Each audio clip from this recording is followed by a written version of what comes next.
हर एक मेरे है ये दिल गीत गाता है, सब प्रेम से रहे ये सरगम सुनाता है।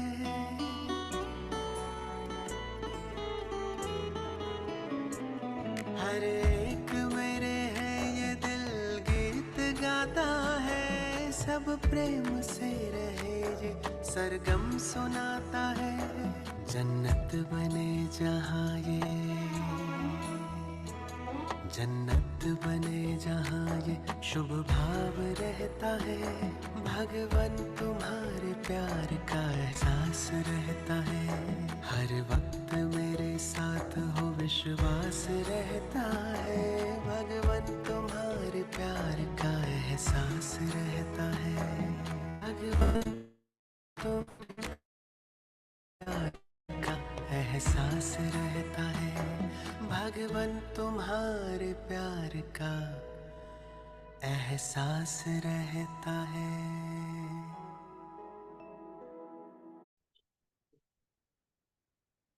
ओम शांति।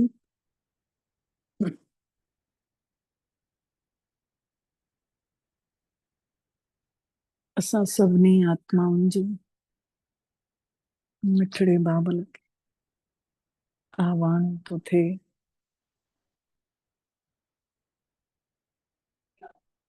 महसूस कयूं निराकार परम ज्योति परम पिता परमात्मा असां सभिनी आत्माउनि खे भरपूर करण लाइ हिन धरती ते अची चुकिया आहिनि। ऐं ब्रह्मा जी मुख सां मिठड़ी वाणी मिठड़ी मुरली असां ॿारनि जे लाइ सचो लव लेटर आयल आहे। पाण सभु हाणे ॿुधंदासीं, महसूस कंदे हुए पाण खे आत्म स्वरूप में टिकाए मिठड़े बाबल जी मिठड़ी वाणी ॿुधंदासीं। अॼु जी तारीख़ आहे 20 अगस्त 2025। अॼु बाबा मिठड़े चयो अथऊं, मिठड़ा ॿार परमात्मा जी आज्ञा ते हली करे सभिनी खे मुक्ति, जीवन मुक्ति, मुक्ति आहे परमधाम ऐं जीवन मुक्ति आहे सतयुग सुखनि जो संसार। हिन महिल पाण आत्म स्वरूप में आहियूं त जीते जी मुक्त आहियूं, जीवन मुक्ति में आहियूं। त बाबा चवनि था मुंहिंजी आज्ञा ते हली करे सभिनी खे इहो रस्तो ॿुधायो, मुक्ति ऐं जीवन मुक्ति पाइण जो रस्तो ॿुधायो। सॼो ॾींहुं इहो ई धंधो कंदा हो। अॼु बाबा प्रश्न पुछनि था, बाबा ने कहिड़ियूं सूक्ष्म ॻाल्हियूं ॿुधायूं अथनि जेके ॾाढियूं सम्झण जूं आहिनि। बाबा ने कहिड़ियूं सूक्ष्म ॻाल्हियूं मतिलबु जेके नज़र नथियूं अचनि लेकिन अंदर उहे आहिनि ऐं सम्झणो असांखे ज़रूरी आहे। त बाबा ई उत्तर ॾियनि था कि सतयुग जेको अथव अमर लोक अथव, जाते आत्माऊं पंहिंजे सचे स्वरूप में आहिनि, अजर अमर अविनाशी आहिनि। त अमर लोक उते आत्मा हिकु चोलो मटे ॿियो वठे थी, हिकु शरीर छॾे ॿियो वठे थी। काथे? सतयुग में पतो थो पइजी वञे कि भई मुंहिंजो हाणे हे शरीर बुढो थियो आहे, हाणे मां वञा थी नयो चोलो पाइण, लेकिन उते मौत जो नालो ई कोन्हे। इन्ही करे उन्ही खे मृत्यु लोक न चवंदासीं। ॿियो पॉइंट बाबा ॿुधायो तंहिं उत्तर में कि शिव बाबा जी रचना जेका आहे बेहद जी आहे, जंहिंजी काई कोई बि गिनती न करे सघंदो आहे। ऐं ब्रह्मा जी जेका रचना आहे उहा हिन महिल छड़ो असां ब्राह्मण आहियूं। ब्रह्मा बाबा ने एतिरी रचना रची अथई कि जेके पाण सभु ज्ञानवान थिया आहियूं सभु ब्रह्मा जे द्वारा। लेकिन शिव बाबा जेकी रचना रची अथई उन्ही खे कोई गिनती न करे सघंदो आहे। लेकिन ब्रह्मा जी जेका रचना आहे उहा सभु ॼणा गिनती करे सघंदा आहिनि। सेंटरनि ते घणा माण्हू अचनि था, मधुबन में केतिरा आया, काथों आया, सभु चीज गिनती थी सघंदी आहे। लेकिन शिव बाबा जी बेद जी रचना जी गिनती न थी सघंदी आहे। त्रिमूर्ति शिव खे चवंदासीं। ब्रह्मा विष्णु शंकर टे मूर्तियूं आहिनि। टिनी खे ठाहिण वारो शिव बाबा। त्रिमूर्ति ब्रह्मा खे न चवंदासीं, छोकी ब्रह्मा पाण मूर्ति आहे। इहे सभु ॾाढियूं गहराई वारियूं सूक्ष्म ॻाल्हियूं आहिनि जेके परमात्मा ने सम्झायूं अथई असां आत्माउनि खे। अहिड़ी अहिड़ी ॻाल्हियुनि ते वीचार करे बुद्धीअ जे लाइ पंहिंजो पाण रोटी तयार कयूं। बुद्धीअ खे बि भोजन खपे न, त इहे ॻाल्हियूं पाण सम्झंदासीं त बुद्धि मनन चिंतन कंदी कि वाकई में इहा ॻाल्हि त सही आहे। ओम शांति। त्रिमूर्ति शिव भगवान नु वाच। हाणे माण्हू त्रिमूर्ति ब्रह्मा चवंदा आहिनि, पर बाबा चवनि था त्रिमूर्ति शिव भगवान नु वाच। त्रिमूर्ति ब्रह्मा भगवान नु वाच न चवंदासीं, छोकी ब्रह्मा जे तन में शिव वेही करे ॻाल्हाए थो। इन करे त्रिमूर्ति शिव भगवान नु वाच चवंदासीं। तव्हां त्रिमूर्ति शिव भगवान नु वाच चई सघंदा आहियो। माण्हू त शिव शंकर खे बि मिलाए था छॾनि। इहा मुरली न मां कल्ह भुल सां पढ़ी वती हुई, ऐं कुदरती पोइ बाद में ॾिठो कि भई त मां 20 तारीख़ जी पढ़ी वती आहे। पोइ वरी ॿीहर पढ़ी 19 तारीख़ जी, वरी 19 तारीख़ जी ॿुधण बि वयमि ऐं लिखियमि बि, त उन सां मूंखे यादि थी वई। ऐं अॼु वरी 20 तारीख़ जी सुबुह जो वरी पढ़ी, जेका कल्ह पढ़ी हुई। त अॼु बि बाबा जी महिरबानी आहे।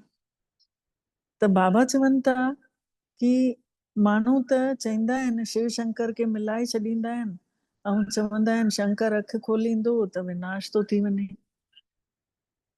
इहो सॼो बुद्धीअ खे घुमाइणो आहे हाणे इन ॻाल्हि में कि शंकर अखि खोलंदो त ज़रूर विनाश थींदो छा। पर टिनिनि जो मुख्य पार्ट आहे, ब्रह्मा जो बि, विष्णु जो बि, शंकर जो बि। वॾो पार्ट आहे ब्रह्मा ऐं विष्णु जो, जेको 84 जन्मनि जो, जेको नज़र बि थो अचे। लेकिन शंकर जो पार्ट तपस्या कंहिंखे नज़र ई न ईंदी आहे, ॻुझो आहे। केरु केतिरी तपस्या करे तो कुझु नथो पतो पए। विष्णुअ जो ऐं प्रजापिता ब्रह्मा जो अर्थ बि सम्झी वरितो अथसि कि ब्रह्मा हिन महिल आहे जंहिंमें तन में शिव बाबा अचे थो, ऐं विष्णु जेको आहे संपूर्ण रूप आहे ब्रह्मा जो ई पार्ट आहे टिनिनि जो। ब्रह्मा जो त नालो थी वियो आहे आदिदेव ऐं एडम। इहे नाला शास्त्रनि में लिखियल आहिनि। प्रजापिता जो मंदिर बि आहे। ब्रह्मा बाबा जो मंदिर आहे हिकिड़ो ई पुष्कर में, अजमेर में, ऐं माउंट आबू में बि आहे अलॻि सां। हे आहे विष्णु जो या कृष्ण जो आख़िरी 84वां जन्म। इहो जेको आहे ब्रह्मा बाबा जो चईंदासीं विष्णुअ जो या कृष्ण जो आख़िरी जन्म आहे, जेको ब्रह्मा ठहियो आहे, जंहिंजो नालो ब्रह्मा रखियो अथऊं। सिद्ध त करिणो ई आहे कि ब्रह्मा केरु विष्णु केरु। हाणे ब्रह्मा खे त चवंदासीं कि शिव बाबा ने गोद वरितईंसि। इहे ॿई ॿार आहिनि शिव जा। सच्चाई आहे ॿार त हिकिड़ो ई आहे, ब्रह्मा ई आहे। लेकिन उहो ई विष्णु ठहे थो, उहो ई शंकर वांगुरु तपस्या बि करे थो। हिसाब कंदासीं त ब्रह्मा ई आहे शिव जो ॿार, बाप ऐं दादा। शिव बाबा ऐं ब्रह्मा बाबा, विष्णु जो नालो ई न ईंदो आहे। प्रजापिता ब्रह्मा सां शिव बाबा स्थापना जो कमु करे रहिया आहिनि। ब्रह्मा जे द्वारा शिव बाबा स्थापना जो कमु करे रहिया आहिनि। विष्णु जे द्वारा स्थापना नथा कराइनि। विष्णु जे द्वारा जेके हिन महिल ब्रह्मा जे द्वारा स्थापित थी विया, महिनत कयूं, उन्हनि जी पालना तो कराए विष्णु जे द्वारा। शिव जा बि ॿार आहिनि त ब्रह्मा जा बि ॿार आहिनि। विष्णुअ जा ॿार न चई सघंदा आहिनि। न लक्ष्मी नारायण खे ई घणा ॿार थी सघंदा आहिनि। इहो आहे बुद्धीअ जो लाइ भोजन। लक्ष्मी नारायण खे बि घणा ॿार बाबा चवनि था थी न सघंदा आहिनि। पंहिंजो पाण ई बुद्धीअ खे हलाए करे बुद्धीअ जे लाइ भोजन तयार करणु घुर्जे। मनन चिंतन, मतलब बाबा चवनि था मनन कंहिंखे चइबो आहे? मन जेको हल आहे पंहिंजो मन जेको आहे कंहिं महावाक्य ते टिकी पए। सभिनी खां वॾो पार्ट आहे चवंदासीं विष्णुअ जो, छोकी 84 जन्मनि जो विराट रूप बि विष्णुअ जो ही ॾेखारंदा आहिनि। 84 जन्म पूरा विष्णुअ ने ही वरिता अथई, न की ब्रह्मा जा। विराट रूप त विष्णु जो ही ठाहींदा आहिनि, छोकी पहिरियों पहिरियों प्रजापिता ब्रह्मा जो नालो रखनि था। ब्रह्मा जो त ॾाढो घटि पार्ट आहे, छड़ो संगम युग जो पार्ट आहे, ब्रह्मा बाबा जो 100 सालनि जो। बाक़ी होॾे त उहो दादा लेखराज जे नाले सां हुयो उहो पार्ट ॿियो कलयुगी। इन करे विराट रूप विष्णुअ जो ॾेखारियो अथऊं। चतुर्भुज बि विष्णुअ खे ही ठाहे छॾनि था। 4 बाहूं जेके ॾेखारियूं अथऊं लक्ष्मी नारायण जूं गॾिजल, उहे बि विष्णुअ जो ही। सच्चाई त इहा आहे, इहे अलंकार त तव्हांजा अथव जेके विष्णुअ खे ॾिना अथई, शंख चक्र गदा पदम, इहे अलंकार त असांजा आहिनि न। शंख आहे ज्ञान जी ध्वनि करणी आहे इन महिल, ऐं चक्र आहे स्वदर्शन चक्र बि इन महिल फेराइणो आहे, ऐं गदा जेका आहे जीत जी निशानी आहे, हेठि गदा त असांखे जीतणो बि आहे इन महिल, पाण ई विजयी रतन आहियूं। ऐं कमल जो गुल आहे पवित्रता जो प्रतीक, घर गृहस्थ में रहंदे असां पवित्र जीवन बिताइणो आहे। त बाबा चवनि था इहे अलंकार तव्हांजा ई अथव। इहे बि ॾाढियूं सम्झण जूं ॻाल्हियूं अथव, पर कोई माण्हू सम्झाए न सघंदो। बाबा नया नया तरीक़नि सां असांजी ॿुधी खे खोलींदे था वञनि, सम्झाईंदे था वञनि। बाबा चवनि था त्रिमूर्ति शिव भगवानु वाच चवणु सही अथव। त्रिमूर्ति शिव भगवानु वाच चवणु सही अथव।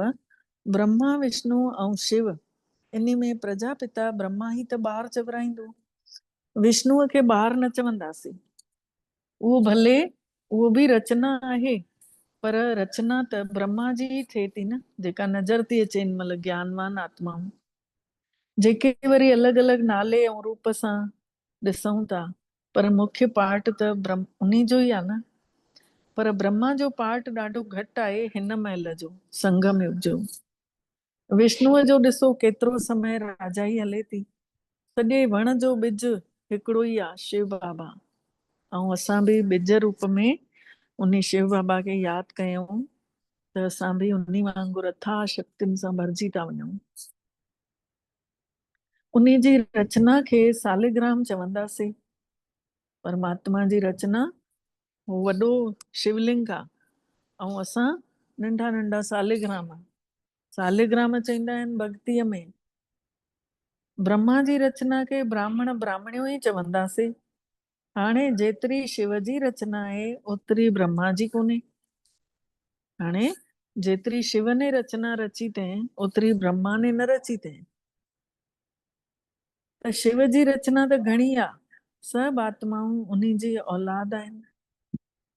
ब्रह्मा जी रचना त छड़ो तव्हां ब्राह्मण ई ठहो था। सभु आत्माऊं उन शिव बाबा जूं औलाद आहिनि, पर ब्रह्मा जी रचना असां ई छड़ा ब्राह्मण आहियूं गिनतीअ जा। हद में अची वियासीं न। शिव बाबा जी त आहे बेहद जी रचना। सभु आत्माऊं बेहद जी आत्माउनि जो बाबो आयो आहे भलो करणु, कल्याण करणु। त असां आत्माउनि खे बि सेखारनि था तव्हां बि भलो कंदा वञो। ब्रह्मा जे द्वारा स्वर्ग जी स्थापना जो कमु हले थो। तव्हां ब्राह्मण ई वञी करे स्वर्गवासी ठहंदव। ॿियो त कोई बि स्वर्गवासी न चई सघंदासीं। स्वर्ग में रहण वारा असां ई हिन महिल आहियूं न, छोकी सुख शांति जेको असांजे अंदरि आहे, जेको सुकून आहे, जेको अंदरि ई अंदरि अति इंद्रिय सुख आहे, उहो सभु असां ई था महसूस करे सघूं न, ॿियो कोई थोरी थो महसूस करे सघे। इन करे ॿियो कंहिंखे बि स्वर्गवासी न चई सघंदासीं। निर्वाण वासी या शांतिधाम वासी त सभु ठहनि था, परम धाम जा रहण वारा त सभु ई आहिनि, पर सभिनी खां ऊची सेवा शिव बाबा जी थींदी आहे। भगवान ई करे थो सभिनी खां वॾी सेवा। सभिनी आत्माउनि खे वठी था वञनि, सभिनि जो रोल अलॻि अलॻि आहे। शिव बाबा भी चवनि था कि मुंहिंजो बि रोल अलॻि अथव। शिव बाबा जो रोल अलॻि आहे। सभिनि जो हिसाब किताब चुकतो कराए तव्हांखे पतित खां पावन ठाहे वठी थो वञा। बाबा चवनि था तव्हां आत्माऊं अपवित्र थी पयूं हुयव, सभिनी खे मां रोशनी ॾेई ॾेई पवित्र थो कयां, ऐं सभु तव्हां एतिरियूं अछियूं उजरियूं उजागर थियूं थींदियूं वञो जे तव्हां वठी हलण लाइक़ थियूं ठही वञो। आत्माऊं तव्हां हिते महिनत करे रहिया आहियो पवित्र ठहण जे लाइ। महिनत शब्द आहे 4 अखरनि जो, ऐं 3.5 अखरनि जो थींदो आहे क़िस्मत शब्द, उहो बि नंढो आहे महिनत खां। 3 अखरनि जो थींदो आहे नसीब, उहो बि महिनत खां नंढो आहे। 2 अखरनि जो थींदो आहे लक, उहो बि नंढो आहे। 2.5 अखरनि जो भाग्य आहे, उहो बि नंढो आहे। लेकिन सभिनी खां वॾो आहे 4 अखरनि जो महिनत। त हिन महिल असां जेका महिनत कयूं था आत्म स्वरूप जी महिनत, केॾी महिनत थी पए पवित्र ठहण लाइ। ॿिया सभु त क़यामत जे महिल हिसाब किताब चुकतो करे हली वेंदा, पोइ वरी मुक्ति धाम में वञी वेही रहंदा। सृष्टिअ जो चक्र त ईअं घुमणो ई आहे न, उहो त ईअं हलंदो रहंदो। तव्हां ॿार ब्रह्मा जे द्वारा ब्राह्मण ठही वरी देवता बि ठहो था। तव्हां ब्राह्मण परमात्मा जी आज्ञा ते सेवा बि कयो था। भगवान जीअं जीअं मुरली में हलाए थो उहे उहे पाण सेवाऊं बि कयूं था। छड़ो माण्हुनि खे रस्तो ॿुधायो था। मुक्ति ऐं जीवन मुक्तिअ खे पाइणो अथव त ईअं पाए सघंदा आहियो। असां ब्राह्मण ईअं वञी उन्हनि खे रस्तो ॿुधायूं था कि तव्हां ईअं मुक्ति जीवन मुक्ति पाए सघंदा आहियो। 2 चाबियूं हथ में अथव। इहो बि ॼाणियो था कि केरु केरु मुक्तिअ में वेंदा ऐं केरु केरु जीवन मुक्तिअ में वेंदा। बाबा चवनि था इहो बि ॼाणियो था। सॼो ॾींहुं तव्हांजो इहो ई त धंधो अथव। कोई अनाज जो धंधो कंदा आहिनि त ॿुद्धीअ में सॼो ॾींहुं उहो ई हलंदो रहंदो अथनि। तव्हांजो धंधो आहे कि रचना जेका आहे संसार में, जेके बाबा ने सभिनी आत्माउनि खे मोकिलियो अथई, त उन्हनि खे आदि मध्य अंत कीअं संसार जी शुरूआत थी, कीअं अंत थियो, सॼो डिटेल असांखे सम्झाइणो आहे।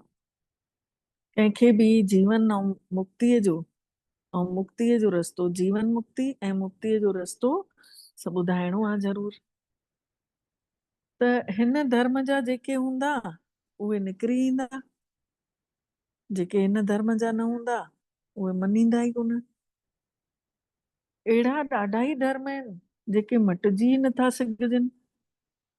अहिड़ा बि आहिनि ॾाढा धर्म जेके नथा मटिजनि।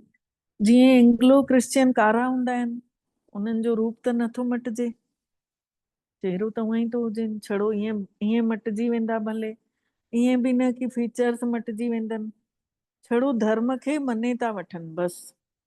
कोई बौद्ध धर्म खे मञनि था, कोई देवी देवता धर्म, त उहो त गुम ई पियो आहे। देवी देवता धर्म जो त हेठि जड़ केरु आहे कंहिंखे ख़बर ई कोन्हे कि निराकार परमात्मा पाण आयो आहे देवी देवता धर्म खे स्थापित करणु। हिकु बि अहिड़ो कोन्हे जेको चए कि असां आदि सनातन देवी देवता धर्म जा आहियूं। देवताउनि जा चित्र कम में ईंदा अथनि। आत्मा त अविनाशी आहे, उहा कॾहिं मरंदी कान्हे। हिकु शरीर छॾे ॿियो वठी करे पार्ट वॼाईंदी आहे। आत्मा अविनाशी आहे, उन्ही खे मृत्यु लोक न चवंदासीं। उते जेका आत्मा शरीर छॾे ॿियो शरीर वठे थी त उन्ही संसार खे मृत्यु लोक न चवंदासीं। उते पतो ई आहे कि मां आत्मा हे चोलो छॾे ॿियो वठंदमि। उहो आहे ई अमर लोक। अमर आत्माऊं पाण सभु अमर लोक में, उते सतयुग में छड़ो चोलो मटनि थियूं। इहे ॻाल्हियूं ॾाढियूं सूक्ष्म ऐं गहरियूं सम्झण वारियूं आहिनि। मुटो कोन्हनि, मतलब थोक में कोन थो सम्झाए बाबा। हेॾनि सालनि खां मुरलियूं हलनि थियूं, कहिड़े ॾींहुं कहिड़ी मुरली में कहिड़ी ॻाल्हि थी खुले, कहिड़े ॾींहुं कहिड़ी मुरली में कहिड़ी थी खुले, त मुटो कोन्हनि इहे ॻाल्हियूं। जीअं विहांउ थींदो आहे त कंहिंखे रेजगारी ॾींदी आहे, कंहिंखे मुटो बि ॾींदा आहिनि न। कोई सभु ॾेखारे करे ॾींदा आहिनि, कोई त बंदि पेटी में बि ॾेई रखंदा आहिनि। क़िस्म क़िस्म जा माण्हू हूंदा आहिनि। हिते बि बाबा ॾे थो सभिनी खे रेजगारी में। मुरली रोज अचे थी, कहिड़े ॾींहुं कहिड़ो पॉइंट ॿुद्धीअ में अची घर थो करे वञे, कहिड़े ॾींहुं कहिड़ो मौज थी अची वञे उन हिकिड़े ई पॉइंट सां। त बाबा चवनि था विहावन में ॾिसो कोई मुटो थो ॾे, कोई ॾाजो ॾे थो ॾेखारे करे, कोई बंदि पेटी में, अलॻि अलॻि तरीक़े जी माण्हू आहिनि। तव्हांखे त वरसो मिलेव थो मुटो, छोकी तव्हां सभु आहियो ब्राइड्स, असां सभु आहियूं ब्राइड्स, बाबा आहे ब्राइड ग्रूम, असां सभु उन जूं सजनियूं आहियूं, उहो आहे सचो साजन। तव्हां ॿारनि खे सिंगारे करे विश्व जी बादशाही मुठि में मुटे में ॾेव थो, थोक में करे ॾेई थो छॾे। विश्व जो मालिक तव्हां ठहो था, पढ़ाए तो धीरे धीरे करे, ऐं मालिक ठाहे तो हिक ई भेरे में ठही ॾेई थो छॾे। पर इन सभिनि जो आधार छा आहे? मुख्य ॻाल्हि अथव यादि जी यात्रा। जेतिरो यादि ओतिरी फरियाद ख़तम, जेतिरी यादि ओतिरी अंदरि दया, यादि जो उबतो दया, ऐं जेतिरी यादि ओतिरी ताक़त आत्मा में। यादि त ॾाढी सवली आहे, भले आहे त छड़ो हुन परमात्मा खे अल्फ खे यादि करणो आहे न, उन अल्लाह खे यादि करणो आहे न। पर वीचार कयो वञे थो, यादि ई झटि खिसकी थी वञे कि भई मां आत्मा आहियां, उहो मुंहिंजो बाबू आहे। घणा ई करे चवंदा आहिनि बाबा यादि ई विसरी था वञूं। तव्हां कंहिंखे बि सम्झायो त हमेशह इहो यादि अखर ज़रूरु चओ। बाबा चवनि था कंहिंखे बि सम्झायो त इहो यादि अखर ज़रूरु चओ। योग अक्षर ग़लति अथव, योग चवनि था त माण्हू मुंझी था पइनि। टीचर खे स्टूडेंट जी यादि हूंदी आहे न, टीचर खे पंहिंजे स्टूडेंट जी यादि हूंदी आहे न, फलाणो स्टूडेंट पढ़ाईअ में होशियारु आहे। फादर आहे सुप्रीम सोल, परमात्मा, परम पिता। तव्हां आत्माऊं सुप्रीम कोन आहियो, तव्हां त पतित आहियो, अपवित्र आहियूं। हाणे बाबे खे यादि कयो, टीचर खे, पीउ खे, गुरूअ खे यादि कयो वेंबो आहे न। गुरु त वेही शास्त्र ॿुधाईंदव, मंत्र ॾींदव। बाबा जो त हिकिड़ो ई मंत्र अथव। गुरु त वेही शास्त्र ॿुधाईंदा, मंत्र ॾींदा, बाबा त हिकु ई मंत्र ॾियनि था, कहिड़ो? मन मना भाव, मनी मन मध्याजी भव, मन मना भव ऐं मध्याजी भव। ओम शांति। पहिरियों बाबा चयो तंहिं मन मना भव, हिकिड़ो ई मंत्र आहे। अगरि असां मनी मन यादि कंदासीं त पोइ छा थींदो? बाबा पुछनि था छा थींदो? मनी मन यादि कंदासीं त पोइ विष्णु वांगुरु ठही वेंदासीं, मध्याजीत भव।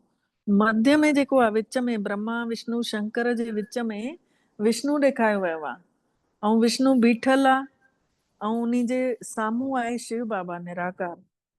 त बाबा चवनि था कि विच वारे खे जीते वठंदव अगरि मनी मन यादि कंदव त तव्हां विष्णुपुरीअ में हली वेंदव। तव्हां सभु त राजा राणी न ठहंदव। राजा राणी ऐं प्रजा हूंदी आहे न, त मुख्य आहे त्रिमूर्ति, ब्रह्मा विष्णु शंकर खे रचण वारो शिव बाबा। शिव बाबा खां पोइ आहे ब्रह्मा, पोइ वरी माण्हुनि जी सृष्टि, मतिलबु ब्राह्मण जेके रचजनि था उहे। ब्राह्मणनि खे वेही वरी बाबा पढ़ाइनि था। इहा त नई ॻाल्हि आहे, सभिनी खे थोड़ी पतो आहे दुनिया वारनि खे कि हिननि खे भॻवानु अचेनि थो पढ़ाइण। त तव्हां ब्राह्मण ब्राह्मणियूं भाइर भेनर चवरायव, ॿुढा बि चवंदा असां भाउ भेण आहियूं। कोई भले ज्ञान में हलंदे हलंदे ॿुढो थी वियो, तॾहिं बि चईंदो त सही न आत्मा भाई।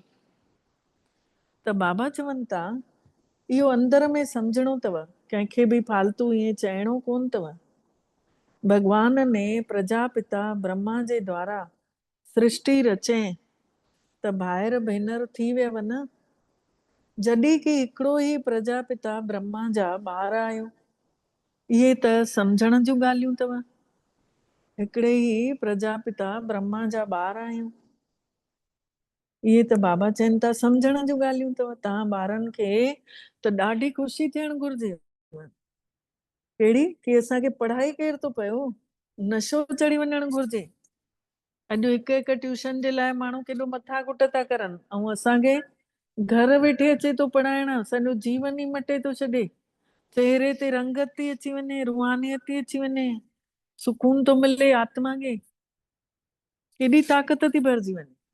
त बाबा चवनि था केॾी ख़ुशी हुजणु घुरिजेव कि पढ़ाइण वारो केरु? शिव बाबा। त्रिमूर्ति शिव चइबो आहे। ब्रह्मा जो बि ॾाढो थोरो समय रोल आहे। संगम युग जो जेको आहे 100 साल, इन महिल ई ब्रह्मा बाबा जो रोल आहे। विष्णुअ जो सतयुगी राजधानी में 8 जन्म रोल हले थो। पहिरियों उहो ई विष्णु श्री कृष्ण तो हुजे पहिरें जन्म में, पोइ वरी 8 जन्म बाक़ी जा 70 के वठे थो। वियांव थी थो वञे, विष्णु तो चवराए, वरी धीरे धीरे अञा ॿियूं गदियूं बि 8 जन्म उन्हीं जूं हले थो पाठ, 8 गदियूं हलनि थियूं। इन करे कृष्ण जन्माष्टमी मनाईंदा आहिनि। कृष्ण जी ही आत्मा धीरे धीरे 8 इन्हनि जन्मनि में अचे थी। जन्म अष्टमी 8 गदियूं हलनि थियूं। ब्रह्मा जो त हिकिड़ो ई जन्म जो रोल आहे। विष्णुअ जो पाठ वॾो चवंदासीं, पर त्रिमूर्ति शिव बाबा आहे मुख्य। वरी अचे थो ब्रह्मा जो रोल। तव्हां ॿारनि खे विष्णुपुरीअ जो मालिक तो ठाहेव। असांखे विषय विकार असांजा निचोड़े कढी थो छॾे। चवंदा आहिनि न, सपेरो ईंदो आहे, मुरली वॼाईंदो आहे त नांग जो ज़हर कढी छॾींदो आहे मुरली वॼाए वॼाए। त हे कहिड़ो आहे सपेरो? कहिड़ी मुरली आहे? इहा असांजे लाइ ई चयल आहे कि असां बाबा जी मुरली ॿुधी करे विषय विकारनि खे छॾींदे था वञूं, ज़हर असांजो निकिरंदो थो वञे। त इन करे बाबा सम्झाणी ॾियनि था कि ब्रह्मा जो रोल तव्हां ॿारनि खे विष्णुपुरीअ जो मालिक तो ठाहे छॾे, विषय विकार कढी थो छॾे। ब्रह्मा जो रोल।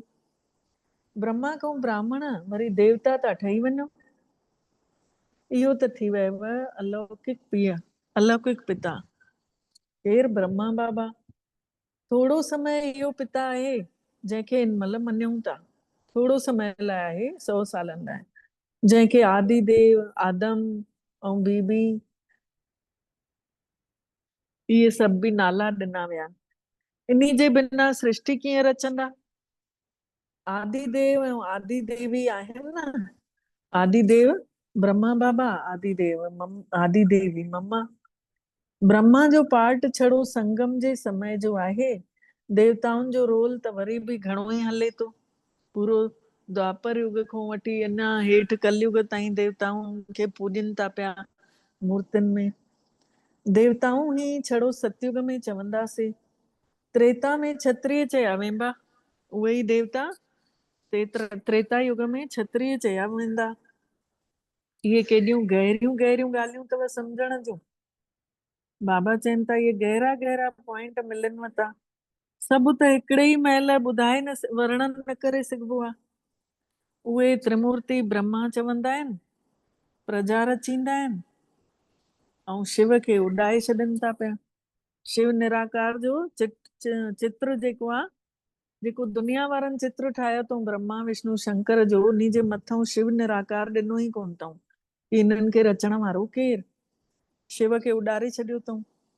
असां वरी त्रिमूर्ति शिव त चऊं था न, पर दुनिया वारा त इहो बि नथा चइनि। इहे चित्र सभु अथव भक्तीअ जा ठहियल। विनाश त थियणो ई आहे। कलयुग खां पोइ वरी सतयुग ईंदो आहे। एतिरा सभु शरीरनि जो विनाश त थींदो ई। सभु कुझु प्रैक्टिकल में खपे न। छड़ो अखि खोलण सां थोड़े ई थी सघंदो आहे। ईअं कोई विनाश थींदो छा? बाबा चवनि था अखि खोलंदो शंकर त विनाश थी वेंदो छा? पर उहो सभु प्रैक्टिकल में खपे न, नज़र त अचे। जॾहिं स्वर्ग गुम थो थिए उन महिल अर्थक्वेक थिएव थी पई, भूकंप अचेव थो। जंहिं महिल स्वर्ग गुम थो थिए मतिलबु आत्मा जो स्वरूप जेका आहे असां भुलिजऊं था। पोइ असां द्वापर युग में अचूं था त पोइ वरी धीरे धीरे प्राकृतिक आपदाऊं अचणु चालू थी थियनि। त छा उन महिल बि शंकर ईअं अखियूं बूटे छॾींदो? बाबा चवनि था, ॻाईंदा आहिनि न, द्वारिका मतिलबु लंका पाणी जे अंदरि हली वई। हाणे बाबा वेही सम्झाणी ॾियनि था, इन्हनि ॻाल्हियुनि खे खोलिनि था कि मां आयो आहियां पत्थर ॿुधी आत्माउनि जेके थी विया हुआसीं उन्हनि खे पारस ॿुधी ठाहिण। आत्मा जे अंदरि मन बुद्धि संस्कार आहे। त भॻवान खे जंहिं महिल यादि था कयूं त मन बुद्धि संस्कार टई खुली था पइनि। ॼण त 3 शावर हिकदमि खुली विया अंदरि। अंदरि ई अंदरि रोशनी भरजंदी थी वञे। त आत्मा पारस थी त अंदरि पवित्र रोशनी अची वई। ऐं आत्मा अगरि अपवित्र थी त अंदरि उंधारो थींदो वियो। बुद्धि ढकजंदी वई त माण्हुनि पुकारनि था कि हे पतित पावन अची करे पवित्र संसार ठाहे, पर इहो नथा सम्झनि कि हिन महिल कलयुग आहे, इन खां पोइ सतयुग ईंदो। तव्हां ॿारनि खे त ख़ुशीअ में नचणु घुर्जेव। वकील आदि जेके बि ठाहींदा, हे कंदा हो कंदा, त तव्हां हिन महिल त सची कमाई करे रहिया आहियो। स्वर्ग में तव्हांखे सभु कुझु नयो मिलंदव, नया माल। ख़्याल त कयो, आत्मिक स्वरूप में आहियूं त ॾिसो सॼो संसार नयो तो नज़र अचेव। सभु आत्माऊं आत्माऊं, सभिनि जी दुनिया कीअं लॻी पई आहे। त बाबा चवनि था माल मिलंदव। ख़्याल त कयो, सोमनाथ जो मंदिर छा हुयो? हिकु मंदिर त न हूंदो न, उन मंदिर खे 2500 साल थी विया। हिकु मंदिर त न हूंदो न सोमनाथ जो, उन मंदिर खे 2500 साल थी विया। ठाहिण में बि त समय लॻो हूंदो, सोमनाथ जो मंदिर ठाहिण में पूजा बि कई हूंदऊं, पोइ वरी न लूटे करे खणी विया। तुरंत त न नी आया हूंदा कि मंदिर ठहियो ऐं तुरंत अची विया।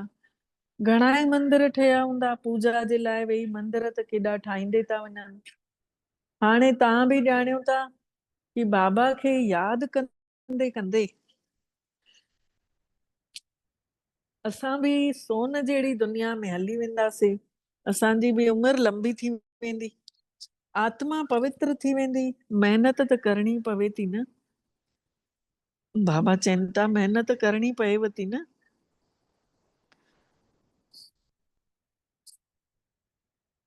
महिनत जे बिना कमु न हलंदो आहे। ॻायो वेंबो आहे न, हिकु सेकेंड में जीवन मुक्ति, जीते जी मुक्ति। आत्मिक स्वरूप खे सोचूं कि मां आत्मा हिन महिल निरण ते वेठल आहियां ऐं हितों ई मां डायरेक्ट पहुचां थी परमधाम। बाबा वटि वञी बीहां थी। बाबा जूं हिकदमि तेज किरणा मां आत्मा खे धोइनि थी। मुंहिंजे अंदरि जेको बि किन कचिरो फैलियल हुयो, पुराणियूं ॻाल्हियूं हुयूं, कंहिं जन्म जो दुख हुयो, कंहिं जन्म जो क्रोध किचिरो हुयो, कंहिंखे मां सतायो हुयो, कंहिं मूंखे सतायो हुयो, उहे सभु ॻाल्हियूं न ख़तम थी थींदी वञनि। हाणे आत्मा हिकदमि अची उजागर थी वई पवित्र किरणनि सां। जीते जी मुक्तिअ जो अहसासु करे आयासीं। पर बाबा चवनि था ईअं थोरी ई मिली वेंदी आहे, इहा त सम्झणो पवंदो आहे न। ॿार ठहंदासीं त ज़रूर मिलंदी, मतिलबु जंहिंखे 7 ॾींहंनि जो कोर्स जंहिं कयो हूंदो मेडिटेशन जो, त ज़रूर मिलंदी। तव्हां हिन महिल महिनत करे रहिया आहियो मुक्ति धाम में वञण लाइ। बाबे जी यादि में रहणो पएव थो न, शिव बाबा जी यादि में रहणो पए थो न। ॾींहों ॾियारी शिव बाबा, तव्हां ॿारनि खे रिफाइन बुद्धि ठाहिनि था। ॾींहों ॾियारी शिव बाबा असां आत्माउनि जी बुद्धि खे साफ़ था कंदा वञनि। बाबा चवनि था तव्हांखे ॾाढियूं ॾाढियूं गहरियूं गहरियूं ॻाल्हियूं सम्झायांव थो जेके कंहिं न सम्झायूं हूंदियूं। पहिरियों थोरी इहो ॿुधायो वियो हुआ कि आत्मा बिंदी आहे। पहिरियों त चवंदा हुया न आत्मा अंगूठे वांगुरु आहे, अंगुष्ठे मिसल आहे। पोइ धीरे धीरे चयूं आत्मा बिंदी आहे, पोइ वरी चयूं आत्मा जोत आहे, पोइ वरी चयूं आत्मा शक्ति आहे, परमात्मा बि बिंदी आहे। चवंदव पहिरियों छो न ॿुधाए इहे ॻाल्हियूं? बाबा चएव थो ड्रामे में ई न हुयो, पिक्चर में उहो सीन ई न हुयो ॿुधाइण जो, हिक ई भेरे में सभु ॿुधाए छॾियां त दिमाग़ में छा वेहे आहे। ड्रामे में ई न हुयो। पहिरियों ई तव्हांखे इहो ॿुधायां हा त तव्हां सम्झी न सघो आहे। धीरे धीरे सम्झाईंदो रहां थो। हिकु हिकु ॻाल्हि करे पीउ पंहिंजे पुट खे सम्झाए थो, थोरो थोरो रस्तो ॾेखारे थो, ताकी मुंहिंजे पुट खे सभु ॻाल्हियूं हिकदमि वेझंदियूं वञनि। धीरे धीरे सम्झाईंदे रहनि था। हे आहे रावण जो राज, ऐं रावण जे राज में सभु देह अभिमान में पइजी था वञनि। सतयुग में हूंदा आहिनि आत्मा अभिमानी, सतयुग में सभु आत्म स्वरूप ते आहिनि, ऐं हिन महिल आहिनि सभु ॼणा देहभान में। ॿुधो था न, आत्म स्वरूप में था ॿुधो कि देह अभिमान में था ॿुधो कि मां फलाणी थी ॿुधां। ऐं फलाणी ॿुधाए थी, इहो कुझु बि न सम्झणो आहे। आत्मा निराकार बाबा जी यादि में वेठी आहे। बाबा ईअं तार तो जोड़ींदो वञे, ईअं ॾींदा था वञनि, वर्षन्स मुंहं मां निकिरंदे था वञनि। ईअं ॿुधणो आहे। बाबा चवनि था सतयुग में हूंदा आहिनि आत्मा अभिमानी, पंहिंजे पाण खे आत्मा ॼाणियूं था। असांजो शरीर वॾो थी वियो त हाणे हे छॾे करे वरी सां नंढो वठिणो आहे न। शरीर वॾो थी वियो आहे, हाणे इहो छॾे वञिणो आहे, वरी कंहिं ॿार जे तन में प्रवेश कंदासीं वञी। आत्मा जो शरीर पहिरियों त नंढड़ो हूंदो आहे, पोइ वरी वॾो थींदो आहे। हिते त कंहिंजी उमिरि केतिरी, कंहिंजी केतिरी आहे। कंहिंजी अचानक मौत थी वञे, कोई 125 साल जी बि उमिरि हूंदी आहे कंहिंजी कंहिंजी। त बाबा सम्झाणी ॾियनि था, तव्हांखे त ॾाढी ख़ुशी हुजणु घुर्जेव, बाबे खां वरसो वठण जी ख़ुशी हुजणु घुर्जेव। गंधर्वी विहांउ कयव त इहा त ख़ुशी जी त ॻाल्हि कोन्हे न। कंहिंने गुझो विहांउ करे वरितऊं, कुमार कुमारी जेके ज्ञान में हलनि था, ऐं विहांउ करे वरितऊं। उन खां पोइ चुपचाप में उहे पवित्र जीवन बिताइनि था। दुनिया वारनि जे लेखे विहांउ कयो अथऊं त हाणे इहे अपवित्र थी विया। त बाबा चवनि था इहो गंधर्व विहांउ कयव त इहा ख़ुशी जी त ॻाल्हि कोन्हे, इहा त कमज़ोरी आहे। कुमारी कन्या जेका आहे, अगरि चए कि मां पवित्र रहणु चाहियां थी त कोई उन खे मारे थोड़ी सघंदो आहे। ज्ञान घटि आहे त ड्रिजनि थियूं पयूं। नंढड़ी नंढड़ी कन्या खे बि अगरि कोई मारे, खून कढी छॾे, त पुलिस में अगरि रिपोर्ट करे न त उन जी बि सजा मिली सघंदी आहे। जानवर खे बि अगरि कोई मारींदो आहे त उन जे बि मथां केस थींदो आहे न, दंड पवंदो आहे न। कोई जानवर खे मारींदो आहे त तव्हां ॿारनि खे बि कोई मारे ई नथो सघे। कोई अगरि कुमार आहिनि, कुमार जेके हूंदा आहिनि, विहांउ न कयल छोकिरा, उन्हनि खे बि कोई मारे न सघंदो आहे। उहे त पंहिंजी कमाई करे सघंदा आहिनि, पेट पालण लाइ कमाए सघंदा आहिनि। पेट कोई घणो त खाए नथो। हिकिड़ो माण्हूअ जो पेट 4-5 रुपया, हिकिड़े माण्हूअ जो पेट 400-500 रुपया थो खाए। पैसा घणा अथनि त पोइ हवच थियनि थी, लालच थी वञे। कंहिं ग़रीब जो पेट 4-5 रुपया थो खाए, ऐं कंहिं अमीर जो पेट 4-500 थो खाए वञे। गरीबनि खे पैसे कोन त लालच बि कोन अथनि। उहे त सुख फुल्के में दाल रोटी खाओ, प्रभु के गुण गाओ, ये समझो और समझाओ। इसकी रोटी में उहे ख़ुशि हूंदा आहिनि। ॿारनि खे घणो खाइण पीअण जे हंगामे में न वञणु घुर्जे, खाइण जो शौक़ु न रखणु घुर्जे। जेको मिले सत आहे, भॻवान जो प्रसाद आहे न, ठीकु आहे न। हर शइ में इन में ताक़त त आहे, यादि जी त भरियल आहे, कमाई त थियल आहे न इन रोटीअ टुकर में बि। त बाबा चवनि था खाइण जो शौक़ु न रहणु घुर्जेव। तव्हां ॼाणियो था कि असांखे उते छा न मिलंदो? असांखे त सभु कुझु मिलंदो। ॿिए जी बादशाही, ॿिए जो सुख मिले थो। उते काई बीमारी त थिए कान थी। काथे? सतयुग में। अगरि हिते बि पाण आत्म स्वरूप में टिकूं न त हिते बि ॾिसजो निरोगी काया थी वेंदव। कोई बीमारी न, हेल्थ वेल्थ हैप्पीनेस सभु हुजेव थो। सतयुग में ख़ुशी बि हुजे थी, चेहरे ते एॾी मुस्कुराहट हूंदी आहे देवी देवताउनि जे चेहरे ते। त जॾहिं असां वटि ईअं हुई मुस्कुराहट, आत्म स्वरूप में असां ईअं हुयासीं, तॾहिं त उहो ॾेखारियो वियो आहे। छोकी असांजो भविष्य रूप त उहे ई आहिनि, देवी देवता। ॿुढापो बि उते ॾाढो सुठो कटिजंदो अथव, ॾाढो सुठो। ख़ुशी रहेव थी न, काई तकलीफ़ कहिड़े तरीक़े जी नथी रहेव। प्रजा बि अहिड़ी ठहेव थी, पर ईअं बि न सुठो आहे। प्रजा त प्रजा ई सही। बाबा चवनि था ईअं न कि पुरुषार्थ ई न कयो कि हल ठीकु आहे मां प्रजा ई ठाहींदुमि करे। पोइ त वरी अहिड़ा हूंदा जीअं हितां जा भील। बाबा चवनि था जीअं बाबा जे ज्ञान में हलण वारा भील, पोइ त ईअं ई रहंदव। सूर्यवंशी लक्ष्मी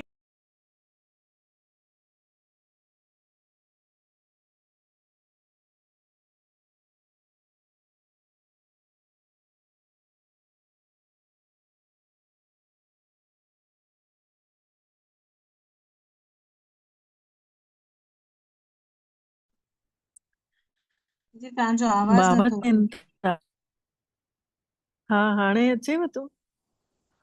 जी जी दीदी। हा बाबा चइनि था कि सूर्यवंशी लक्ष्मी नारायण ठाहिणो अथव न त एतिरो पुरुषार्थ बि त करिणो पवंदव न। अच्छा, बाबा जो यादि प्यार।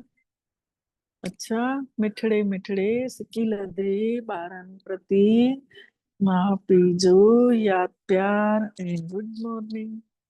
रूहानी बाबल जी रूहानी ॿारनि खे नमस्ते। ऐं असां ॿारनि जी बि रूहानी मिठड़े बाबल खे दिलि जो यादि प्यार गुड मॉर्निंग ऐं नमस्ते मिठड़ा बाबा नमस्ते। शुक्राना बाबा, शुक्राना जे तव्हां असांखे पंहिंजो कयो, असां सभिनी जो भाग्य जगायो, पद्मा पदम भाग्य। सार आहे पहिरियों पॉइंट। असां ब्रह्मा जी नई रचना पाण में भाइर भेनर ब्राह्मण आहियूं। इहो अंदर में महसूस करणो आहे, सम्झणो आहे। कंहिंखे बि चवण जी दरकार ई कोन्हे। मुंहं सां चई करे छा ॿुधायूं कि असां भाइर भेनर आहियूं, इहो चवणो ई कोन्हे। हमेशह इन्हीअ ख़ुशीअ में रहणो आहे कि असांखे शिव बाबा पढ़ाइनि था। ॿियो पॉइंट आहे खाइण पीअण जी ज्यादा कामो लालच न करणी आहे। खाधे पीते जी हाय तौबा न मचाइणी आहे, हे खाई हो ठाहियूं। लालच छॾे बेहद जी बादशाही जे सुखनि खे यादि करणो आहे कि कहिड़ा असांखे भॻवान जा ठहण खां पोइ कहिड़ा सुख मिलिया। त वरदान सुनासीं बाबा मिठड़ा असां वटि साम्हूं अची करे लौकिक सेवा स्थान ते अची घर में अची घर खे मंदिर ठाराए बाबा असांखे वरदान ॾियनि था। ॾिस असां सभिनी जे इंद्र ते पवंदी थी वञे चमकीलो प्रकाश असांजी अखियुनि जा तारनि जे अंदर पए थो। स्वरूप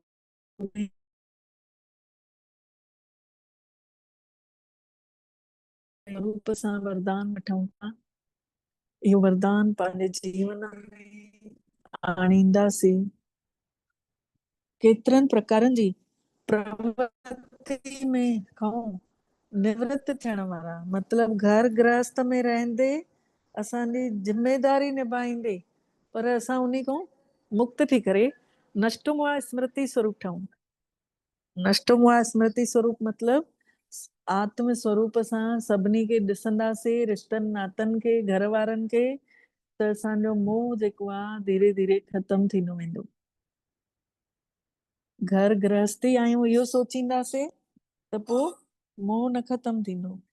ऐं अगरि पाण खे आत्मा सम्झंदासीं उन्हनि खे बि आत्मा ॾिसंदासीं, इहो यादि हूंदो त पोइ असांजो मोह ख़तम थींदो। वरदान इहो थो चए। त डिटेल ॿुधाइनि था कि स्व जी प्रवृत्ति कि भई मां फलाणी आहियां, दैवी परिवार जी प्रवृत्ति इहो जे काथे भई मां हे देवता ठहंदमि हीअ देवी ठहंदमि। सेवा जी प्रवृत्ति कि भई मां सेवा मां थी कयां, कराइण वारो कराए थो, मां आत्मा जे द्वारा कराए थो, इहो अगरि मां विसरी थी वञा, छड़ो इहो थी सोचां सेवा मां थी कयां। ऐं हद जी प्राप्तियुनि जी प्रवृत्ति जेके घर में इच्छाऊं थींदियूं आहिनि उन्हनि जे कढ पिया आहियूं। इन्हनि सभिनी खां नष्टो मोह आहे। इन्हनि में मोह ई न हुजे कंहिं बि चीज में। मतलब आत्मा जेका आहे न्यारी ऐं प्यारी, न्यारो ठहण जे लाइ परमात्मा जे प्यारे रूप खे साम्हूं रखी ऐं स्मृति स्वरूप ठहूं। भगवान जो प्यारो रूप कहिड़ो आहे, सभिनी खे वणंदड़ रूप कहिड़ो आहे, निराकार स्वरूप। ऐं मां निराकार आत्मा, इहो हर कंहिं आत्मा खे वणे थो पियो। ॾिसो आजमाए ॾिसो, तव्हां निराकारी स्वरूप में टिकी ॾिसो, परम धाम में केॾी मौज ईंदव। हिकु हिकु किरण लॻंदव बाबा जी मूंखे खुशबू ॾे थी पई, मूंखे रूहानियत जी खुशबू सां भरे थी पई। त स्मृति स्वरूप ठहण सां पंहिंजो पाण मोह जेको आहे ख़तम थींदो वेंदो ऐं प्रवृत्ति खां निवृत्त थियण मतिलबु घर गृहस्थ खां अलॻि पंहिंजो पाण खे आत्मा सम्झणु, मैपनि खे ख़तम करे छॾणु, इहो ई आहे नष्टो मुआ ठहणु।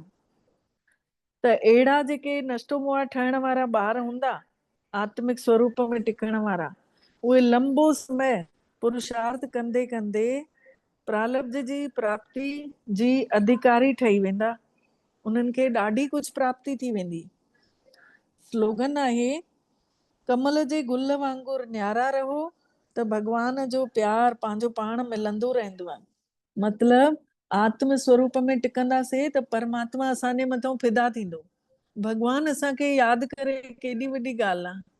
असां भॻवान खे यादि था कयूं उहा अलॻि ॻाल्हि अथव, उहो त सभु कोई थो करणु चाहे, लेकिन जंहिं आत्माउनि खे परमात्मा यादि करे थो उहा केॾी वॾी ॻाल्हि आहे। नशो चढ़ी वञणु घुरिजे कि असां आत्माऊं भॻवान जी पसंदि आहियूं, असां निराकार स्वरूप में टिकूं था त असांखे परमात्मा ऑटोमेटिक किरणा लहण थियूं लॻनि। उहो रही नथो सघे असांजे इन स्वरूप खे ॾिसी करे, उन जो प्यार थो उमड़े पियो।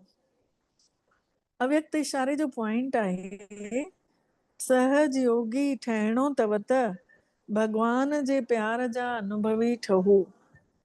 त जेके नंबर 1 परवाना आहिनि उन्हनि खे पंहिंजो पाण जो मतिलबु शरीर जे भान जो, ॾींहं राति जो, बुख ऐं उन जो, पंहिंजे सुखनि जे साधननि जो, आराम जो, कहिड़ी बि ॻाल्हि जो आधार न वठंदा।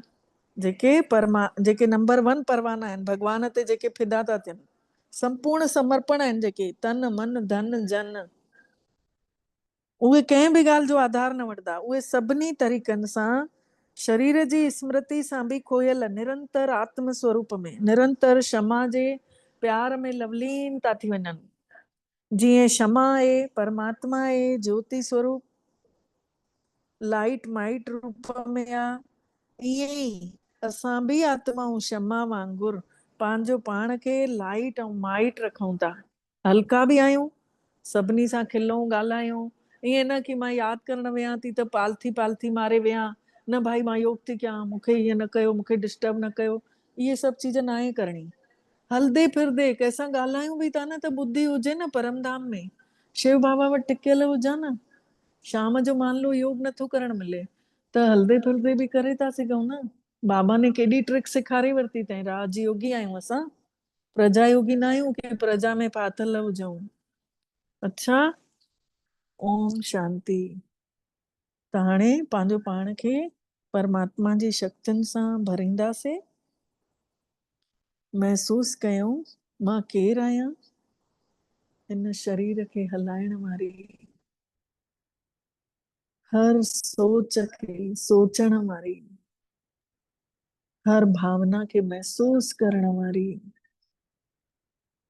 मां शक्ति आत्मा आहियां। पंहिंजो पाण खे ॾिसूं, चमकीलो सितारो निरड़ ते चमके थो पियो, जाते तिलक लॻाईंदा आहियूं। मां हिन शरीर जी मालिक आहियां। पंहिंजो पाण खे ॾिसूं, मां आत्मा पंहिंजे ओरिजिनल स्वरूप में शांत आहियां। शांति मुंहिंजो सुभाउ आहे। शांत रहण मुंहिंजी आदत आहे। शांतीअ जूं किरणा मां आत्मा मां निकिरी निकिरी करे चारों तरफ़ फैलजंदियूं थी रहनि। बुद्धीअ सां महसूस कयूं, ज्योति स्वरूप मां आत्मा निरड़ ते वेठल, मां शांत स्वरूप, जंहिं शांतीअ खे मां केॾा साल ॻोल्हींदी हुयमि, इहा त मुंहिंजी पंहिंजी प्रॉपर्टी ठही वई आहे। इहा त मुंहिंजी पंहिंजी पूंजी आहे। शांति त मुंहिंजो संस्कार ई आहे। शांति जा वाइब्रेशन जीअं सिज जूं किरणा फैलदियूं आहिनि, पूरे संसार खे रोशन कंदियूं आहिनि, तीअं हे शांति जी रोशनी चारों तरफ़ फैलजी करे पूरे वातावरण खे शांत थी कंदी वञे। महसूस कयूं पाण सभु आत्माऊं हिन शरीर जे निर्ण मां निकिरी करे सॼे संसार खां किनारो कंदे पंहिंजे घर हलूं था, उॾरदे वञूं था, सृष्टिअ खे पार कंदे चंड सितारनि जी दुनिया खे पार कंदे पंहिंजे घर सुनहरे ॻाढ़े आसमान में पहुची था वञूं, परम धाम में, जाते चारों तरफ रोशनी ही रोशनी आ, पवित्रता ही पवित्रता आहे, शांति ही शांति आ। इहो ई असां सभिनी आत्माउनि जो घर आ। मां आत्मा पंहिंजे मिठड़े बाबल शिव बाबा जी ॿार आहियां। उहो बाबो बि मां वांगुरु ही नज़र थो अचे परम धाम में, हिकदमि सूक्ष्म सितारो, पर ॾाढो चमकीलो आ, ॾाढो शक्तिशाली आ। मां धीरे धीरे अॻिते सुरदी थी वञा,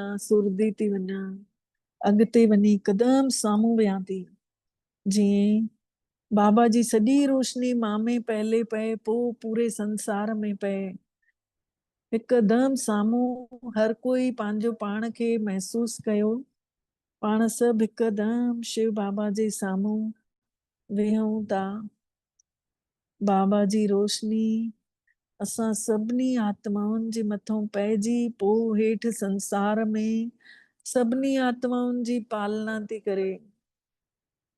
पहिरियों पाण ब्राह्मण जेके देवता ठहण वारा, उन्हनि खे भगवान भरपूर थो करे, अमृत वेले खां वठी करे महसूस कयूं असांजो केॾो ध्यान थो रखे, सभु कुछ देना आपने। उहो असांजो मात पिता आहे, उन्ही खे असां सभु जेको बि संबंध चाहियूं जोड़े सघंदा आहियूं। चाहे उन्ही खे सचो दोस्त समझी वठूं, चाहे उन्ही खे पंहिंजो ॿार ठाहे वठूं, हर संबंध में शिव बाबा जो गॾु अनुभव करे सघंदा आहियूं। बाबा मूंसां गॾु आहे, ऐं महसूस कयूं मन में काई बि ॻाल्हि जेका बि बोझिल कंदी हुजे, कंहिंजे बि घर में कोई बि कष्ट हुजे, कोई बि विघ्न हुजे, काई चिंता हुजे, परेशानी हुजे, सभु कुछ मिठड़े बाबे खे चई करे हल्का थी वञूं।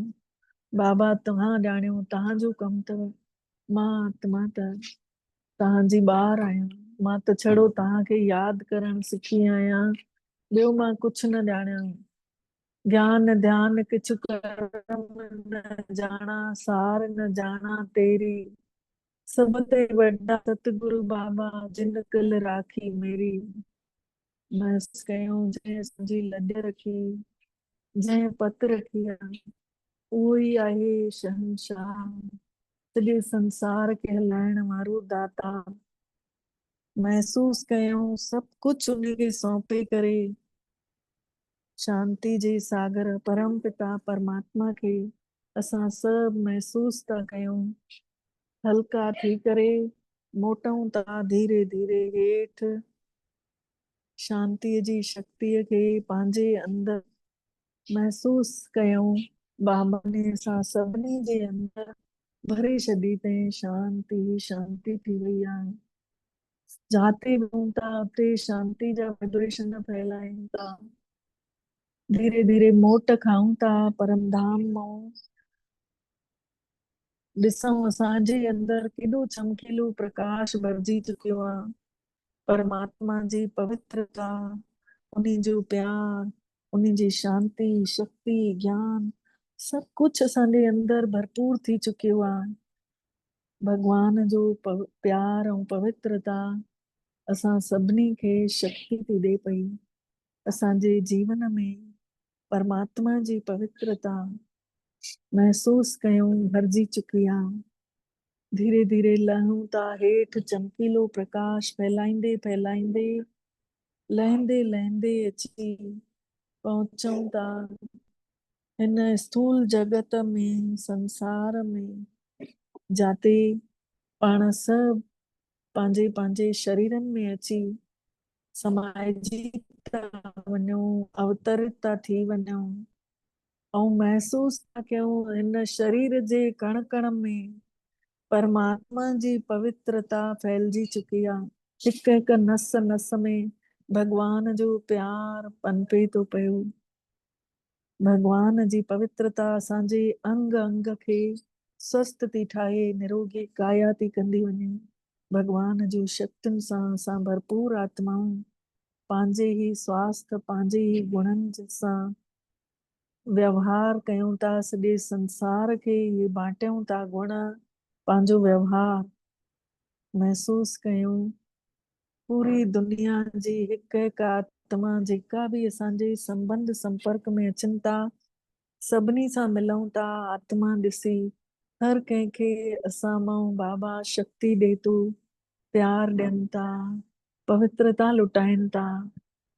ॾिसूं चमकीलो सितारो मां आत्मा पंहिंजे हिन जड़ ते वेठल परमात्मा जी पवित्रता, शांति, प्यार, ज्ञान, आनंद सभु कुछ फैलाए फैलाए विराईंदी थी वञा। महसूस कंदे मिठड़े बाबल खे शुक्राना था चऊं। बाबा तव्हांजा ॾींहं राति हर वेले शुक्राना जे तव्हां असांखे अहिड़ो अनुभव करायो था। असां सभिनी जो पदमा पदम भाग्य जाॻायो था। मिठड़ा बाबा तव्हांजा बार बार शुक्राना। असांजी बंधन मुक्त अवस्था करे छॾी अथव। तव्हांजी किरणनि में केॾो आनंदित थी वञे आत्मा। केतिरो मनमोहक सीन आहे जंहिं महिल पाण बाबा जी यादि में हुजऊं था। उन जी लीला ई न्यारी आहे। महसूस कंदे पंहिंजे भ्रकुटी तख़्त ते अची वेही रहूं था। हाणे पाण पढ़ंदासीं। त अॼु बाबा ने चयो त 21 तारीख़ 21/1/69 जी वाणी आहे। अॼु मां तव्हां सभिनी ॿारनि सां अव्यक्त रूप में मिलण आयो आहियां। बाबा चवनि था अॼु मां तव्हां सभिनी ॿारनि सां अव्यक्त रूप में मिलण आयो आहियां। जेके ॿार जेके मुंहिंजा ॿार अव्यक्त रूप में स्थित हूंदा उहे ई इन ॻाल्हि खे सम्झी सघंदा। जेके बाबा जा ॿार अव्यक्त रूप में स्थित हूंदा उहे ई इन ॻाल्हि खे सम्झी सघंदा। तव्हां सभु ॿार अव्यक्त रूप में स्थित थी करे कंहिंखे ॾिसो था? बाबा पुछनि था कि तव्हां सभु जंहिं महिल अव्यक्त रूप में हुजो था त कंहिंखे ॾिसो था?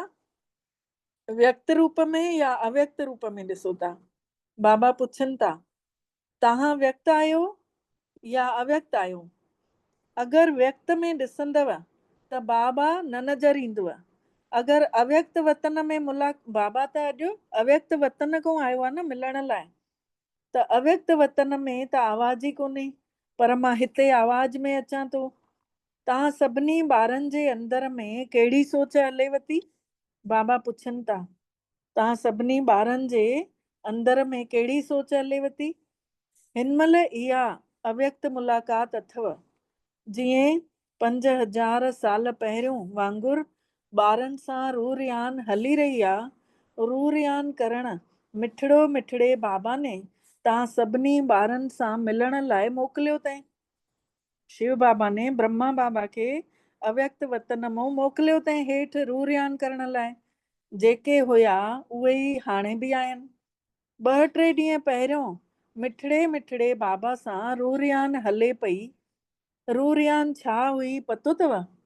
बाबा पुछनि था रूरयान छा हुई पतो अथव? बाबा ने चयईं वतन जो अनुभव करण जे लाइ तयारु आहियो? पुछनि था वतन जो अनुभव करण लाइ तयारु आहियो? त छा जवाबु ॾिनो हूंदउसि? इहो ई चयऊंसि कि जेका बाबा जी आज्ञा, जीअं हलाईंदा, जाते विहारींदा, जहिड़े रूप में विहारींदा। ॾिसो इहा ई ॻाल्हियूं संगम जूं हुन में लिखियल आहिनि न ग्रंथ में, मेरे राम राय ज्यों राखे त्यों रहिए। त जीअं हलाईंदा जेको खाराईंदा, जाते विहारींदा, उअं ई हलंदासीं, जेका बाबा जी आज्ञा। ॿारनि जे अंदरि इहा ई सोच हूंदी कि बाबा ने छुट्टी छो न वरिते। बाबा खे बि इहो ई चयो वियो त बाबा ने चयईं अगरि सभिनी ॿारनि खे विहारे करे छुट्टी ॾेवारियां हा त छुट्टी ॾियो हा। बाबा पुछनि था अगरि सभिनी ॿारनि खे विहारे करे मां छुट्टी वठां त छुट्टी ॾियो हा। तव्हां बि ॿारनि खे ॾिसी करे, सेवाउनि खे ॾिसी ॿारनि जे प्यार में अची वेंदव। इन करे जेको बाबा ने करायो अथई उहो ई ड्रामे जी भावी चओ। जेको हले थो उन में भलाई अथव, व्यक्त रूप में न त अव्यक्त रूप सां मुलाक़ात त कयो ई था न। भले व्यक्त रूप में नथा कयो, लेकिन अव्यक्त रूप सां त मुलाक़ात हले वई थी न मासां। बाबा चवनि था सेवा कीअं वधे, ॿारनि जी यादि त उअं ई आहे। ॿारनि यादि जो यात्रा त वधाई कोन अथऊं त सेवा कीअं वधेव। त अंतर इहो ई आहे कि उहो व्यक्त में हुयो, हे अव्यक्त में आहे। हे अव्यक्त ई आहे। जेको अखियुनि सां मुलाक़ात करणु ॼाणींदा हूंदा उहे अखियुनि सां इन थोरी सी मुलाक़ात में बि पंहिंजे प्रति शिक्षा या डायरेक्शन वठी वठंदा। जेके बाबा सां अखियुनि में रोशनी दादी जे तन में आयो त दादी जे अखियुनि में रोशनी ॾिसंदा कि बाबा असांखे इन्हनि अखियुनि सां ॾिसे थो। जेके ईअं मुलाक़ात करणु ॼाणींदा हूंदा उहे मुलाक़ात में ई, इन थोरी सी मुलाक़ात में ई कुझु न कुझु डायरेक्शन वठी वठंदा, शिक्षाऊं बि वठी वठंदा। तव्हां सभिनी खे वतन में त अचिणो ई अथव। ॿारनि सां मुलाक़ात करण जे लाइ हर वक़्तु हर समय तयार ई रहंदा आहियूं। बाबा तयार रहंदा आहिनि ॿारनि सां मुलाक़ात करण लाइ। हाणे जेसी ताईं ॿारनि जी जेतिरी बुद्धि साफ़ हूंदी उन आधार ते ई अव्यक्त मिलन महसूस करे सघंदा। शक्ति स्वरूप में स्थित आहियो, बाबा पुछनव था। पंहिंजो पाण खे आत्म स्वरूप में स्थित टिकायो अथव।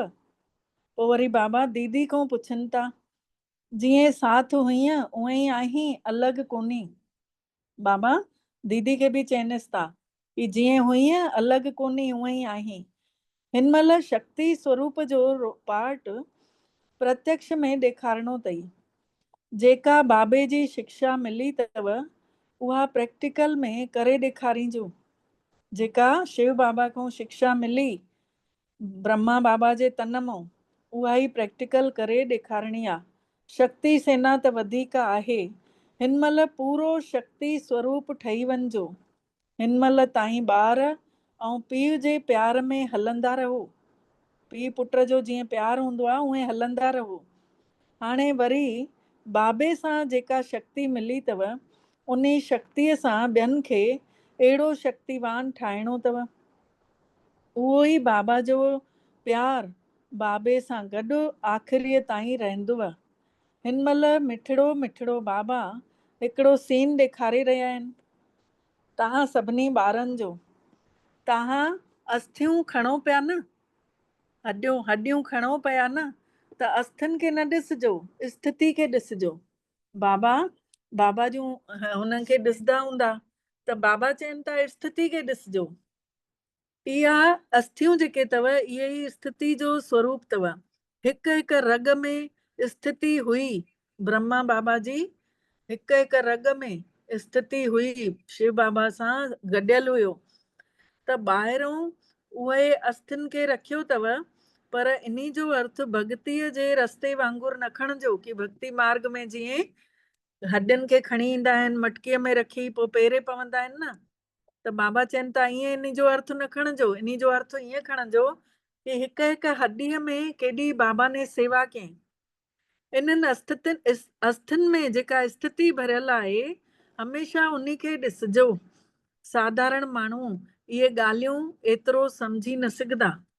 जेके बि साधारण माण्हू आहिनि जेके रोज़ सेंटर नथा वञनि, बाबा चवनि था उहे इहा ॻाल्हियूं सम्झ में उन्हनि खे न ईंदियूं। ॿारनि जो प्यार आहे ऐं हमेशह रहंदो, 21 जन्मनि ताईं रहंदो। तव्हां सभु सतयुगी दुनिया में गॾु नथा हलो। बाबा पुछनि था तव्हां सभु सतयुगी दुनिया में गॾु न हलंदव, राज गॾु न पाईंदव, गॾु ई आयो गॾु ई रहंदव जन्म जन्मांतरनि ताईं। कॾहिं बि ईअं न सम्झजो, कॾहिं बि ईअं न सम्झजो कि बाबा आहे दादा त कोन्हे, दादा आहे त बाबा कोन्हे। असां ॿई हिक ॿिए सां हिकिड़ो पल बि अलॻि न रही सघंदा आहियूं। शिव बाबा ऐं ब्रह्मा बाबा ॿई हिक ॿिए खां अलॻि न रही सघंदा आहिनि। ईअं ई तव्हां बि पंहिंजो पाण खे त्रिमूर्ति ई सम्झो। बाबा चवनि था तव्हां बि हिकु हिकु बार पंहिंजो पाण खे मास्टर ब्रह्मा सम्झो, मास्टर विष्णु सम्झो, मास्टर शंकर सम्झो। कीअं? ब्रह्मा वांगुरु संकल्प हलायूं, सुबुह सुबुह सां सॼी सृष्टिअ खे दान ॾियूं, सभिनी खे बाबा जो ॿार ठहींदे ॾिसूं। वरी विष्णुअ वांगुरु उन्हनि ई संकल्पनि जी पालना कयूं, जेको सुबुह जो सोचियोसीं इहे शुभ संकल्प आहिनि, इहे सभिनि जी पालना कयूं सॼो ॾींहुं उन्हनि सां। वरी राति ताईं असांजी तपस्या कीअं थींदी? छोकी सॼो ॾींहुं असां सुठनि संकल्पनि में हुयासीं त असांजी तपस्या वधी वई शंकर वांगुरु, ऐं असांजूं बुराइनि ॾे ध्यानु ई न वियो। असांजो ध्यानु हेॾे हुयो सेवाउनि में ऐं ब्रह्मा बाबा में, हिकु हिकु आत्मा खे शक्ति ॾियण में। त शंकर वांगुरु विनाश बि कयोसीं बुराइनि जो। त बाबा चवनि था पंहिंजो पाण खे हिकु हिकु आत्मा त्रिमूर्ति सम्झो। इन करे चवंदा आहिनि न, त्रिमूर्ति जो बैच हमेशह गॾु रखो। जॾहिं ब्रह्मा विष्णु ऐं शंकर टई ॾिसो था त तव्हांखे बि पंहिंजी त्रिमूर्ति यादि, मतिलबु पंहिंजो स्वरूप ऐं बाबा जी यादि, त्रिमूर्ति जी स्थिति मशहूरु अथव। इन में ई तव्हां सभिनी ॿारनि जो भलो अथव। कल्याणकारी बाबो शिव बाबा चवनि था जेको कराइनि था उन में ई भलो छिपियल अथव। शिव बाबा चवनि था हर शइ में भलाई छिपियल अथव जेको करायांव थो। इन हिकु हिकु मां वाक्य में, हिकु हिकु नज़र में ॾाढो कल्याण अथव। लेकिन स्थूल में परखण वारा कोई अनन्य ऐं महारथी ॿार आहिनि। हिन महिल तव्हां बि एतिरो ई जल्दी कर्मातीत स्थितिअ में स्थित रहण जी महिनत कयो। बाबा चवनि था इहा जेका स्थिति आहे इहा वॾा वॾा महारथी, इहे अनन्य ॿार ई परखे सघंदा, ऐं उहे बि कर्मातीत स्थिति में स्थित रहण जो हाणे महिनत करण लाइ चवनि था बाबा। जीअं हिते हर महिल बाबा सां गॾु बिताईंदा हुयव, उअं ई हर कर्म में हर समय पंहिंजे पाण सां गॾु ई रखिजो। बाबा खे जीअं चवनि था साम्हूं रहंदा हुया जेके बि साकार बाबा सां गॾु, बाबा चवनि था जीअं हिते हर कर्म में हर समय मां सां गॾु बितायो हुअ, उअं ई हाणे बि ईअं ई महसूसु कजो कि असां सां गॾु आहे। ॿार इहा ई शिक्षा यादि रखिजो, कॾहिं न विसरजो। संबंध, प्यार, स्मृति स्वरूप, गॾु गॾु सरलता स्वरूप, समर्पण ऐं हिक ॿिए जा सहयोगी ठही सफलता खे पाईंदे रहजो। सफलता तव्हां सभिनी ॿारनि जे निर्ण जे विच में चमकेव थी। सफलता काथे थी चमके? निर्ण जे विच में, आत्मा रूप में चमकेव थी। हाणे ॾाढो समय थी वियो आहे ऐं ॿियो कुझु चइणो आहे छा? बाबा पुछनि था। सूक्ष्म वतन में वेठे बि हर ॿार जी दिनचर्या, हर ॿार जो चार्ट साम्हूं रहंदो आहे। व्यक्त रूप सां हिन महिल त अञा ई स्पष्ट रूप सां व्यक्त रूप जी तुलना में ॾिसां थो पियो। इन करे सभिनी जो रिजल्ट ॾिसंदो रहां थो। बाबा सभिनि जो रिजल्ट अव्यक्त रूप में बि ॾिसंदा रहनि था। अच्छा, हाणे ॿियो बाक़ी सुभाणे पढ़ंदासीं अधु पैराग्राफ। जेतिरो अव्यक्त स्थिति में स्थित रहंदासीं हितों खां वठी पढ़ंदासीं सुभाणे। ठीकु आहे? ओम शांति।